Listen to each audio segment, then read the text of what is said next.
Yo les terriens, ici Sweep, et j'espère que vous allez bien. Il y a quelques semaines, je vous avais fait une vidéo tout simplement sur l'appel de Cthulhu. J'ai dit voilà que j'avais trouvé le récit un peu chiant parce qu'en fait c'est comme une 3 mini-histoires dans un truc. J'avais comparé les différents formats et tout, et donc voilà, j'avais dit que je parlerais sans doute un peu de Lovecraft, un peu beaucoup même. Et ben oui, parce que j'apprécie beaucoup les œuvres de Lovecraft, comme je l'avais dit en JDR, j'adore ça. Et ben vous allez en baver. Si à une époque je parlais tout le temps de Thanos, ben là vous aurez facilement au moins une vidéo par mois, voire plus, sur du Lovecraft. Parce qu'aujourd'hui, vous l'avez vu dans le titre, ben, je vais vous parler de l'horreur de Dunwich. Sauf que ben, d'un côté, je vous parlais surtout dans les formats que j'avais montrés, c'était donc soit les grands formats un peu collector, soit les livres côté Bragelonne, donc qui est comme l'horreur de Dunwich, ou sinon le côté manga de Kiyun. Sauf que déjà côté Bragelonne, je vous ai même pas montré ce format, qui est un format donc les carnets de Lovecraft comme ils appellent, qui du coup est un mélange aussi de dessins et de récits, presque comme un light novel, qui est en plus dans un format cartonné super sympa. Et récemment j'ai fait une découverte, c'est qu'il n'y a pas que donc Bragelonne qui sort des livres de Lovecraft. En effet, il y a Point ou Points, je sais pas comment ça se prononcer, qui en sort, et donc ils ont déjà une bonne petite collection que ma copine a pris. Bref, du Lovecraft, vous allez en bouffer pas mal. Lovecraft ça va devenir le nouveau Starling avec son Thanos. J'ai énormément d'œuvres que je pourrais faire, et justement, donc, comme j'avais fait sur Toulouse, si vous avez aimé, déjà dites-le moi. Oui, j'ai pas encore attaqué la review, je ne fais que parler. Je sais ça vous énerve, mais je ne fais que parler parce que je kiffe Lovecraft. Mais donc voilà, comme je disais, sur l'appel de Cthulhu, j'avais comparé différents formats. Là aussi, je peux le faire parce que par exemple, ils ont Dans l'abîme du temps, qui est donc sorti aussi sur le format Kiyun. Les montagnes hallucinées que j'ai donc en manga, que j'ai aussi le livre, et du coup, donc j'ai les grands livres d'occasion donc de Baranger. Et par exemple, si je regarde aussi, La Maison Maudite, c'est peut-être le prochain manga qui doit sortir de Gutanabe. Bref, j'ai plusieurs formats d'un même récit. Donc si ça vous plaît vraiment de faire justement ces comparaisons entre des fois le manga ou les récits sous différents formats et tout, dites-le moi. Parce que ben, moi j'aime bien le faire, mais si ça vous intéresse pas, peut-être que je ferai juste une review et peut-être comparer vite fait les formats, mais sans plus qu'on. Parce que la dernière fois, les formats, voilà, j'ai vraiment insisté sur pas mal d'aspects. Si c'est juste vous montrer sous différents types qu'on peut le trouver, je ferai ça à la place de vraiment décrire les différents formats. Bref, donc voilà, vous l'avez compris, mais parlons plutôt du sujet du jour. Le sujet du jour, c'est l'appel de Dunwich. Et ça a été, en vrai, ça a été mon tout premier roman que j'ai lu cet été sur Lovecraft. Et contrairement à l'appel de Cthulhu, qui est chiant, l'horreur de Dunwich, c'est une tuerie. J'ai surkiffé. J'ai vraiment adoré. Mais déjà, l'avantage par rapport à l'appel de Cthulhu, c'est qu'on a une histoire du début jusqu'à la fin. Et tout est vraiment génial dedans. Et par rapport à justement l'appel de Cthulhu, où je trouvais que ça manquait d'action, mais même dans le sens où il y avait peu de dialogue. Là, il y a pas mal de dialogue, il se passe énormément de choses, il y a toute une continuité. Mais du coup, l'appel de Dunwich, qu'est-ce que c'est? On se retrouve perdu dans la campagne non loin donc, de Miskatonic, d'une ville, la grande université de Miskatonic, mais en pleine campagne, qui sont visiblement dans les collines, dans les montagnes. Un endroit tellement perdu que tout est décrépit. Les maisons, il n'y a rien de neuf. Et le dernier truc qui était neuf, c'était genre au début des années 1900, pour donner une idée. Donc, personne n'y va, personne ne veut y aller. Et puis surtout, en fait, ça fait partie d'un des villages où il y a eu tout un tas d'histoires par rapport aux histoires de sorcières, suite donc aux histoires de Salem. Voilà, c'est vraiment comme ça qu'on a décrit le village. Bref, c'est un truc où il n'y a que des campagnards, mais assez dégénérés parfois, vu qu'on nous dit bien aussi que parfois il y a un peu des bâtards, il y a de l'inceste ou ce genre de choses. Bref, même quand on les voit parler, ça sent le bouseux. C'est pas méchant contre les fermiers ou autres, parce que je suis du Gers, donc la campagne je connais, mais ça nous fait vraiment le vieux bouseux du coin vraiment perdu dans son truc quand on les voit parler. Donc ça, c'est vraiment juste le village de Dunwich. Et à l'intérieur de ce village, on va donc suivre l'histoire de Wilbur Whateley, qui est tout simplement un enfant qui est né, donc dès le début, et qui est assez étrange. D'un côté, parce que sa tête est pas tout à fait normale, il a un visage pas déformé, mais qui ressemble presque plus à celui d'une chèvre. En fait, il a une face caprine, mais donc pour donner une idée, c'est un peu comme ressembler à une chèvre ou ce genre de choses, qu'être totalement humain. En plus, Wilbur est très étrange sur le fait que déjà il grandit très vite. Par exemple, lorsqu'il a quelques mois, on a l'impression qu'il a 1 an ou 2 ans, il commence à parler super rapidement. Il parle assez bien, il est très instruit, même par rapport à sa famille, parce que donc son grand-père et sa mère sont quasiment neuneux. Ils sont issus d'une branche des Whiteley qui sont même considérés comme des sorciers, enfin comme des personnes impures et tout, et assez étranges. Et donc ils ne sont jamais allés à l'école. Sa mère Lavinia qui n'est jamais allée à l'école, comme elle le dit.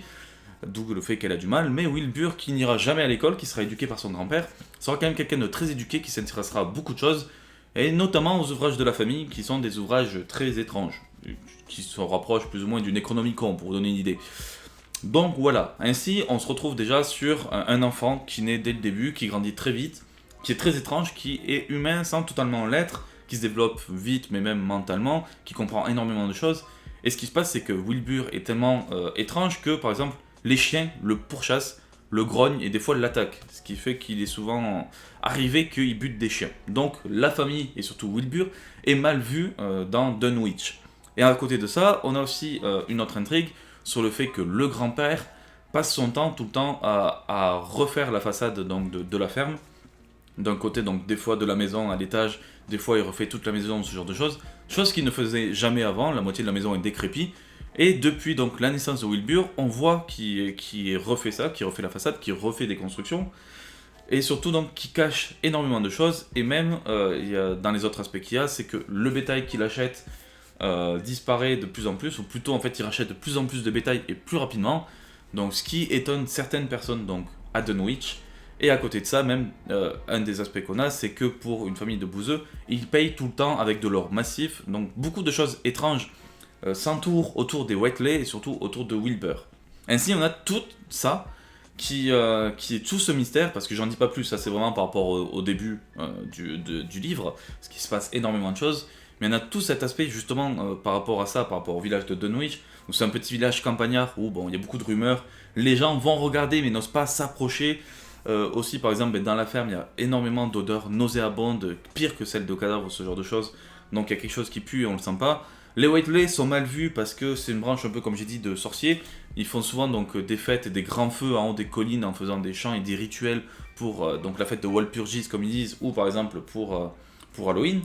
Donc voilà, ils ont tout un tas de rituels, les Whiteley sont vraiment étranges, Wilbur est encore plus étrange vu qu'il grandit très vite et il y a énormément en fait de secrets qui se cachent derrière ça.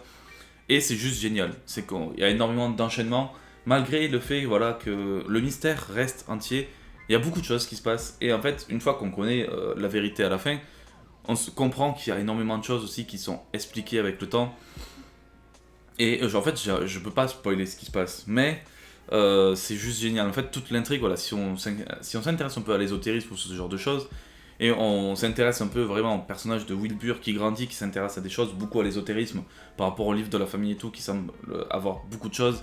Et aussi, vite fait, parce qu'ils en parlent dans le début des livres, c'est pour ça que j'en parle, ils sont très liés, par exemple, au Grand Ancien, parce qu'on parle beaucoup de Yog-Sothoth.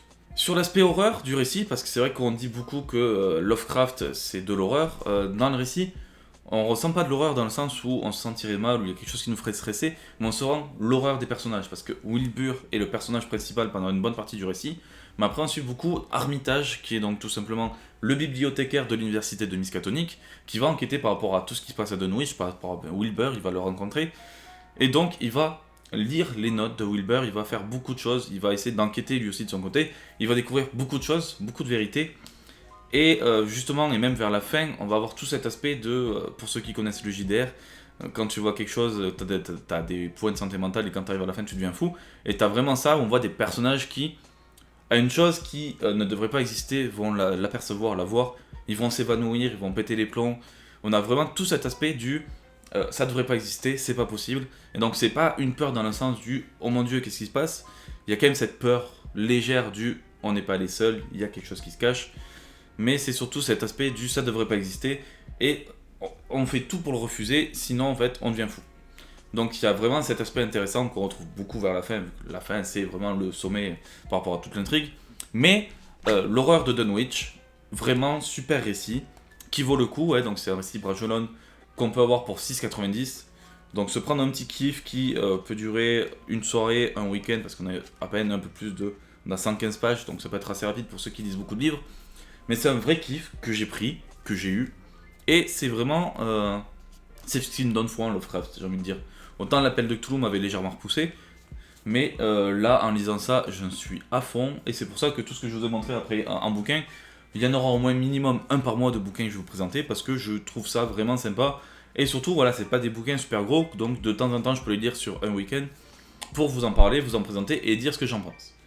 Bref, comme d'habitude, j'ai beaucoup parlé, mais j'espère que cette review vous aura plu. Pour ceux qui connaissent ou qui ne connaissent pas l'horreur de Dunwich, si vous connaissez, dites-moi ce que vous en avez pensé, surtout si vous êtes adepte des autres œuvres de Lovecraft, parce que moi c'est pas encore le cas, mais j'ai envie de tout découvrir.